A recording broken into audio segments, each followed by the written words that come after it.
receive the testimony you're about to hear from a 43-year-old mother who met Jesus face to face. She was shown what's coming, and it's not what you think. After we have gone through the experience, I can tell you that you really to listen to this. Before I begin sharing the experience, tell us where you're watching from in the comments. Our major reason why we ask for your cities is because our prayer team do like to pray for you in your cities, to ask God for mercy over your cities and countries. If you are that person who need prayers, then this is your opportunity. Let us know in the comments. This is not a story you can afford to skip. What she saw is not for her alone. It's for everyone, and you are one of them. So I encourage you to watch this video to the end, so you don't miss the most important side of her experience. Listen as I share her testimony as it was shared with us. Hello, Daily Renewal team. I am so happy to share my testimony on your platform. This has been my greatest prayer for an opportunity like this, where I will tell the world what I encountered during my near-death experience. I'm 43 years old. I had my near-death experience a few months ago, and what I saw is not what someone wouldn't want to miss. The day it happened, if anything about working a double shift in the ER can be called normal. The rain had been falling since noon. I was driving home so I could meet up for my daughter's birthday party. But while I was driving, something I never expected happened. A car from nowhere just hit me. In that moment, I was struggling to control my car, and the impact made me to hit my head on the steering wheel. And immediately, I didn't feel any pain. I thought I was fine. I really thought I was. But suddenly, I started noticing a strange darkness. The darkness was not like something we see here on Earth. This was very strange that I couldn't hold myself anymore. It was peaceful, quiet, a stillness so profound it made the chaos of my life feel like a distant dream. No pain, no fear. Just floating in that velvet void, untethered from everything I'd ever known. And then, a light. It wasn't the blinding white tunnel they describe in books. It was warm, golden, spreading toward me like sunrise over still water. It carried love in its rays, tangible, overwhelming, unconditional. And in that light, I saw him. He didn't look like the paintings, no blue eyes or perfectly groomed beard. He looked like everyone and no one, familiar and eternal all at once. But I knew it was him. He just looked at me with eyes that held galaxies, and in that gaze, I understood every wound I'd ever carried had been seen, every tear counted, every prayer heard. I knew I was safe, but he didn't take me home. Instead, he reached out, not with his hand, but with his presence, and showed me something instead. He showed me what was coming for everyone I left behind, and I understood with terrible clarity why I had to go back. The first thing Jesus showed me was how it would start. He didn't speak in words exactly. More like understanding that bloomed in my chest, fully formed and undeniable. He showed me the world as it is now, but thinner somehow, like reality stretched too tight over something vast and stirring beneath. Then he revealed how it would begin, not with trumpets or thunder, but with a whisper in the soul. People would feel it coming. It wouldn't crash down like a summer storm that appears without warning, turning blue skies black in minutes. No, this would be gradual, insidious, a slow creeping dread that would start in the pit of stomachs and spread like cold water through veins. I saw a woman in a high-rise office, her fingers frozen above her keyboard, suddenly unable to remember what she was typing. A man pumping gas, gripping the nozzle as his hands began to shake for no reason he could name.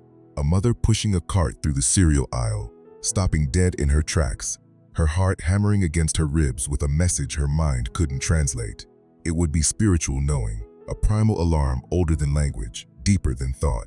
The kind of instinct that tells animals to flee before the earthquake hits, that makes birds go silent before the tornado forms. I watched as this knowing spread from person to person like contagion, like grace. A businessman in downtown traffic suddenly pulling over, his palms sweating, his mouth dry, unable to remember where he was going, but absolutely certain he needed to be somewhere else. A grandmother in her garden, dropping her shears, looking up at an empty sky, whispering prayers she hadn't spoken since childhood. They will sense it coming, Jesus said, and the weight of his words pressed against me like water at depth.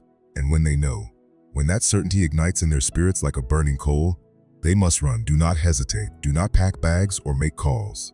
Run. It was a warning from the Holy Spirit to his people, a final mercy, a last heads up before the door of ordinary time swung shut forever. The first thing Jesus showed me was how it would start. He didn't speak in words exactly, more like understanding that bloomed in my chest, fully formed and undeniable. He showed me the world as it is now, but thinner somehow, like reality stretched too tight over something vast and stirring beneath. Then he revealed how it would begin, not with trumpets or thunder, but with a whisper in the soul. People would feel it coming. It wouldn't crash down like a summer storm that appears without warning, turning blue skies black in minutes. No, this would be gradual, insidious, a slow, creeping dread that would start in the pit of stomach and spread like cold water through veins. I saw a woman in a high-rise office, her fingers frozen above her keyboard, suddenly unable to remember what she was typing. A man pumping gas, gripping the nozzle as his hands began to shake for no reason he could name. A mother pushing a cart through the cereal aisle, stopping dead in her tracks, her heart hammering against her ribs with a message her mind couldn't translate. It would be spiritual knowing, a primal alarm older than language, deeper than thought, the kind of instinct that tells animals to flee before the earthquake hits, that makes birds go silent before the tornado forms. I watched as this knowing spread from person to person like contagion, like grace. A businessman in downtown traffic suddenly pulling over, his palms sweating, his mouth dry, unable to remember where he was going but absolutely certain he needed to be somewhere else. A grandmother in her garden dropping her shears, looking up at an empty sky, whispering prayers she hadn't spoken since childhood. They will sense it coming, Jesus said, and the weight of his words pressed against me, like water at depth. And when they know, when that certainty ignites in their spirits like a burning coal, they must run. Do not hesitate. Do not pack bags or make calls. Run. It was a warning from the Holy Spirit to his people, a final mercy, a last heads up before the door of ordinary time swung shut forever. Jesus was very clear about what to do when you feel that urge, that spiritual alarm bell clanging through your bones. His instructions weren't gentle suggestions wrapped in religious language. They were commands carved in urgency, spoken with the authority of someone who has seen the end of all things. Run home, he said, and the words reverberated through me like a struck gong. And tell everyone you can to run home too. Then he showed me. I saw myself in the vision, really saw myself, as if watching from outside my own body. I was behind the wheel of my car, but I wasn't driving home from the hospital anymore. The sky was different, heavier, and my hands were shaking so badly I could barely grip the wheel. I was fumbling for my phone, nearly dropping it twice, my thumbs clumsy with panic as I scrolled to my sister's name. The call connected. Sarah, my voice said, and it didn't sound like me. It was ragged, breathless, stripped of all pretense. Whatever you're doing, stop. I need you to listen to me very carefully. What's wrong? You sound. Stop talking and listen. Leave the office. Don't pack anything. Don't say goodbye to anyone. Just walk out, get in your car, and drive home. Now, I watched myself make call after call, the message identical each time, stripped down to its desperate essence. My son at college, his voice confused and alarmed. Mom, I'm in the middle of. I don't care. Leave. Come home. My best friend at the grocery store. Drop the cart. Walk away. Run. My elderly neighbor. Harriet, don't ask questions. Get inside and lock the door. The message was the same for everyone, delivered with a ferocity that brooked no argument. Stop what you're doing. Leave work. Leave school. Leave the store. Leave the conversation mid-sentence. Come home now. Jesus let me feel the weight of those words, not as panic, but as holy certainty. This wasn't a suggestion whispered in a still small voice.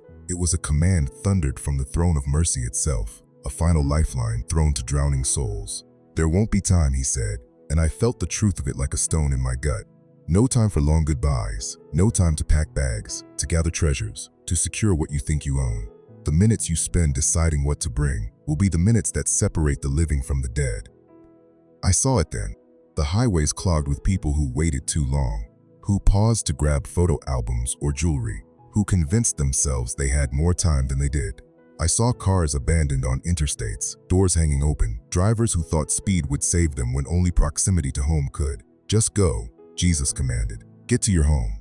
Gather your loved ones inside. Lock the doors, close the blinds, and pray. Because what's coming isn't something you can outrun in your vehicle, no matter how fast or how far. It isn't something you can hide from in a hotel or an office building or a crowded mall.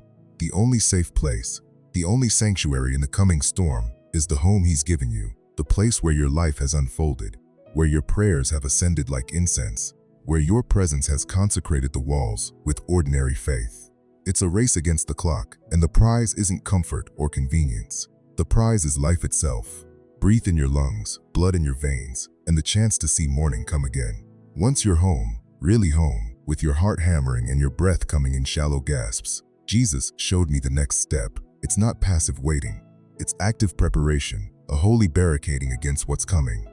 There's a word from Isaiah, he said, and the scripture bloomed in my mind like ink in water. Enter into your rooms and close the doors behind you. Hide yourself for a little while until the indignation passes over. He explained what this means in the hour of trial, not just closing doors, but locking them, quarantining yourself from the world outside. I saw myself in my little house, the same house I'd lived in for 15 years, with its creaking floors and the kitchen window that never quite sealed, and I was moving with desperate precision.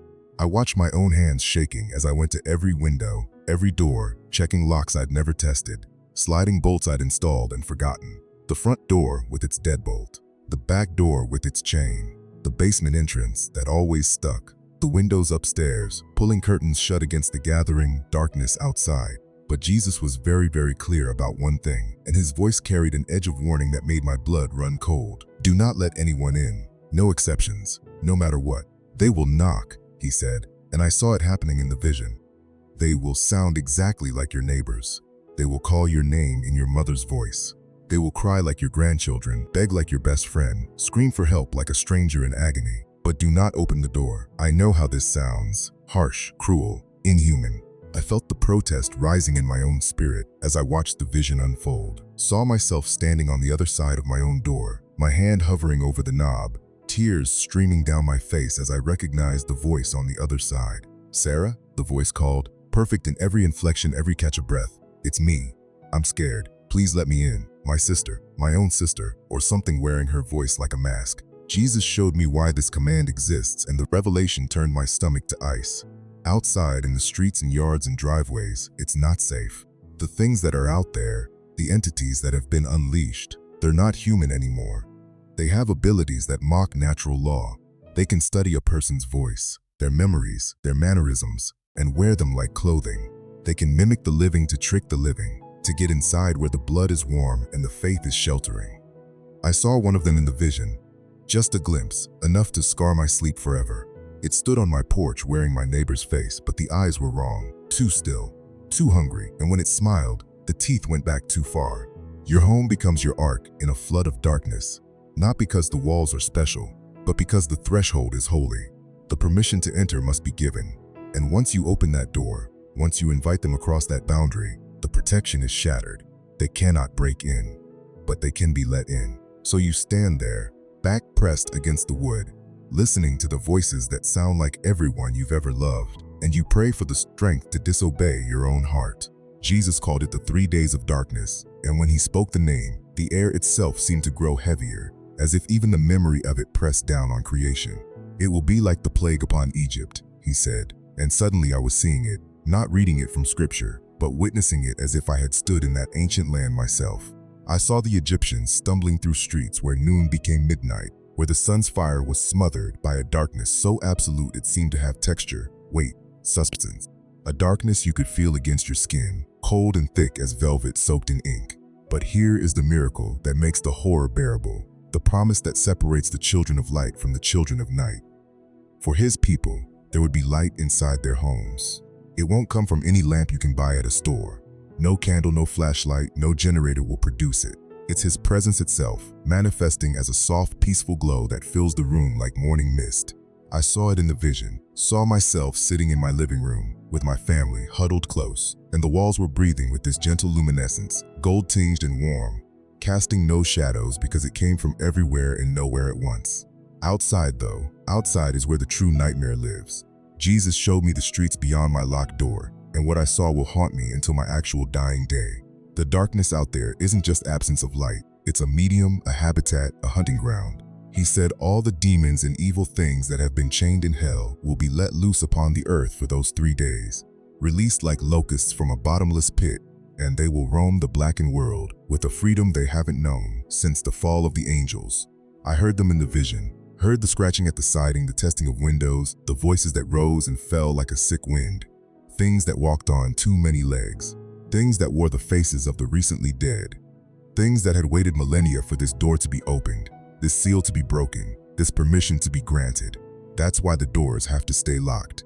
That's why the curtains must remain drawn, why the temptation to look must be crushed beneath the heel of faith. Because outside it's not just dark, it's chaos. The air itself screams, the ground trembles with the footsteps of ancient hatreds given temporary flesh. It's a time of judgment, Jesus said.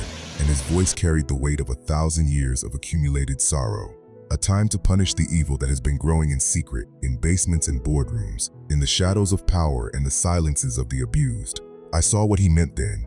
The earth itself is alive with memory, and it has been keeping records. Every hidden sin, every innocent bloodshed in secret places, every cry that went unanswered, it has all been stored up, recorded in the fabric of creation like grooves in a record.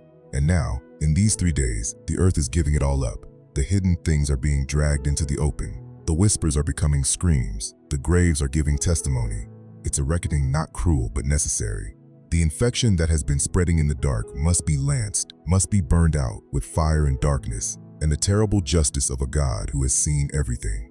The 3 days of darkness is mercy wearing a terrifying mask, the final surgery before the healing can begin. And we who are inside, glowing with his presence, we wait, we pray. We do not open the door, not for anything. So what do you do for 3 days locked in your house with the world ending just beyond your walls? I asked him that, practical even in the midst of vision, desperate for instructions I could follow when the time came. Jesus' answer wasn't what I expected. He didn't give me a checklist of survival supplies or emergency protocols. His eyes held something gentler, something that looked almost like hope. It's not a vacation, he said, and I caught the edge of a smile that knew all about human nature, about how quickly we turn even divine shelter into an excuse for idleness. It's not 3 days off from work, time to catch up on sleep or finally read that novel you've been saving. He let the silence stretch, let me feel the weight of what he was offering. It's a time to get right with God. The words landed in my chest like seeds into prepared soil. And then he showed me what that looks like when the darkness is absolute and the only light is his presence filling the room. I saw myself on my knees in my living room. The same living room where I'd eaten popcorn watching movies, where I'd argued with my daughter about curfews, where I'd paid bills and folded laundry and lived my ordinary distracted life. But now the furniture was pushed back and the carpet beneath my knees was worn from the pressing of my weight, and my face was wet with tears that wouldn't stop coming. It was like a spiritual retreat, he explained, but not the kind you pay for at a mountain monastery with scheduled meditations and organic meals. This was a retreat forced on you by mercy, carved out of catastrophe, the world itself conspiring to strip away every excuse you've ever used to avoid looking inward. Pray, he said, and I felt the word expand to contain everything. Praise and lament, confession and intercession, the groans too deep for words and the silence that says more than speech ever could. Fast, let your body feel the emptiness so your spirit can feel the fullness. Search your own heart with the flashlight of my spirit and don't look away from what you find. I watched myself in the vision, really watched, and it wasn't pretty. I saw the moments I'd conveniently forgotten, the harsh word to my mother 10 years ago, the lie I'd told to protect my pride, the opportunities to love that I'd walked past because I was busy, always busy, with things that wouldn't matter in the end. The darkness outside was terrifying, but the darkness inside my own heart was somehow worse, because this was the darkness I had cultivated, watered, protected. But Jesus was there in the vision, kneeling with me, his hand on my shoulder, and he said the words that made the looking bearable. It's not about being perfect. I never asked for perfection. I asked for a humble heart. He's looking for people who just want to be close to him. That's the criteria, the only entrance exam for the ark. People who are sorry for their sins, not because they fear punishment, but because they can see how the sin has separated them from love. People who want to do better not to earn anything, but because they've tasted what better looks like, and they're hungry for more. I saw my family in the vision too. My son with his forehead pressed against the coffee table. My daughter with her hands open in surrender. My husband with his Bible open and his lips moving in words too intimate to share. We weren't perfect. We were just present, stripped of all the distractions that usually filled our days, forced to focus on one thing and one thing only, our relationship with God. It's a purification, he said. The fire that burns away the dross so the gold can shine. The flood that washes away the filth so the foundation can stand. 3 days in the dark, and when you emerge, you're not the same person who went in. You're lighter, cleaner, closer, ready for whatever comes next. I asked Jesus why this had to happen, not challenging him. After everything I'd seen, I knew better than to question his wisdom, but begging for understanding, for something that could help me carry the weight of what I'd witnessed. What he showed me next broke my heart in ways I didn't know it could break. He took me to a valley, not a physical place, but a spiritual reality, a repository of accumulated sorrow that exists in the heart of God. And there, he showed me the millions of babies who were never born, not as angry ghosts or vengeful spirits, but as lives cut short, potential unrealized, light extinguished before it could shine. Each one was known to him, each one counted, each one held in the palm of his hand even as the world refused them breath. "Their blood cries out to me from the ground," he said, and his voice cracked with a grief older than time. "Just as Abel's blood cried out, just as every innocent life taken in secret cries out. I hear them all, I have heard them all. And the ground has been drinking this blood for generations, storing it up, holding it in trust for the day of reckoning." Then he showed me the children, 500,000 a year, disappearing into shadows, into vans and basements and networks so dark they make the coming. 3 days look like noonday. He showed me what happens to them, and I cannot describe it fully without losing my mind. The torture, the trafficking, the consumption of innocence by monsters wearing human skin. It was horrible beyond language, evil so pure it seemed to have its own gravity, pulling everything decent toward despair. "The earth has been holding all this evil," Jesus said, and I felt the planet itself groaning beneath the weight, the tectonic plates trembling with stored outrage. All this innocent blood. The soil is saturated with it. The foundations are screaming, and she can't hold it anymore. I saw it then, the earth as a witness, a plaintiff in the cosmic courtroom, demanding justice for what has been done to her and to the image bearers walking her surface. The rivers have carried the DNA of the slain. The wind has carried the last breaths of the murdered. The very atoms of creation have been recording every crime, and now the ledger is full. Then he showed me the powerful ones. The men and women who think they control the world, from boardrooms and estates, from government buildings and private islands. The ones who believe their wealth and connections place them above consequence, who do unspeakable things in secret and laugh about it over wine. I saw their faces, some I recognized from news broadcasts, some I'd never seen before, but who carried the stench of corruption so thick it made the air around them shimmer with sickness. "Their time is up," Jesus said. And for the first time I heard anger in his voice, not the hot rage of human temper, but the cold, terrible wrath of violated love. "The darkness is coming to reveal what they've done. Every locked door will be opened. Every hidden chamber will be exposed. Every recording, every photograph, every memory of every crime will be dragged into the light." It's God finally saying, "Enough, no more." Not because he is cruel, but because he is just. Not because he enjoys punishment, but because he loves the victims more than he loves the reputations of their victimizers. The blood that has been crying out will be answered.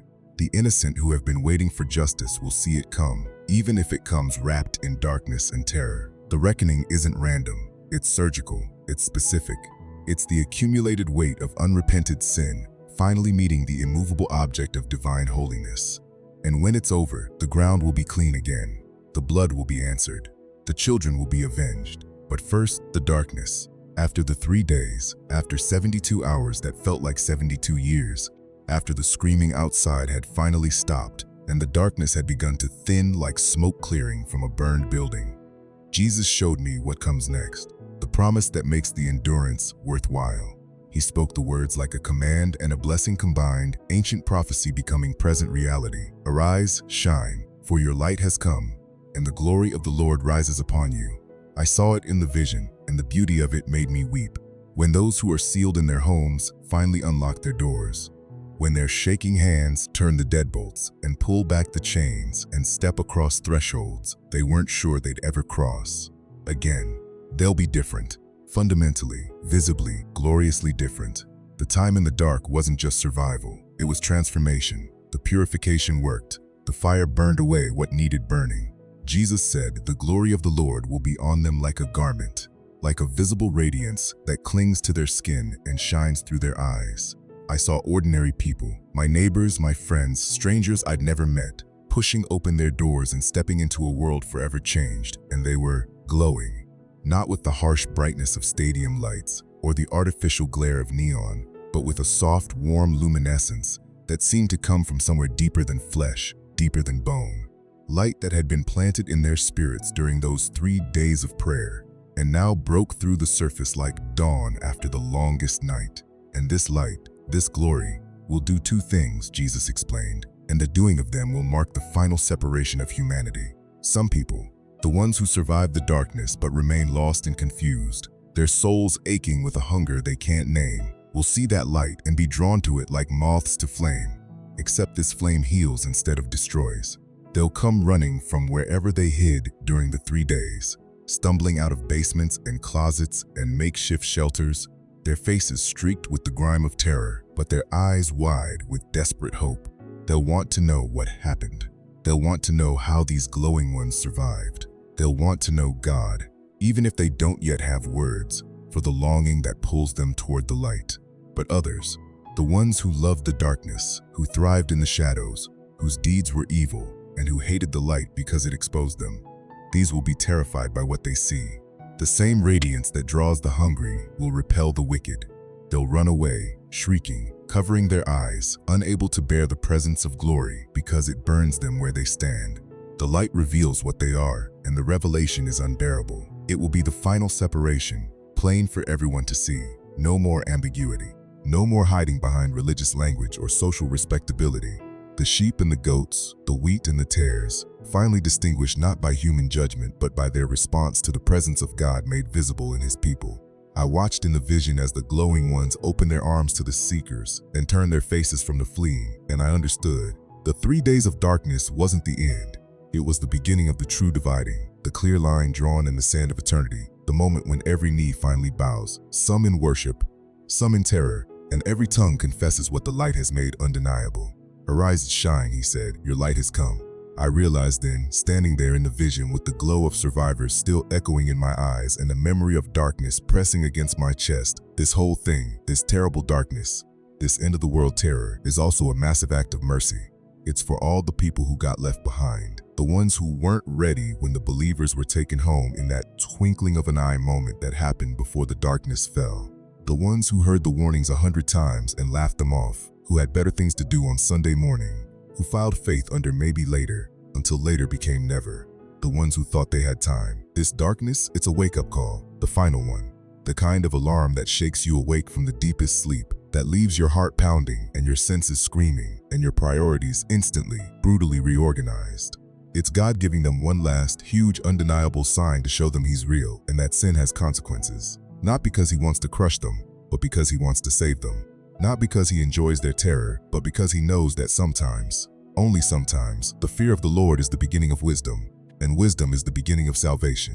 I saw them in the vision, so many of them, and the sight took my breath away. The college professor who had spent 30 years mocking faith in lecture halls, now cowering in his basement, weeping into his hands because the darkness outside had finally convinced him that there are things his textbooks couldn't explain. The celebrity who had built an empire on vanity and excess, stripped of all her filters and followers, screaming prayers she hadn't prayed since childhood. The businessman who had sacrificed everything on the altar of profit, suddenly realizing that all his wealth couldn't buy him one ray of light in the suffocating black.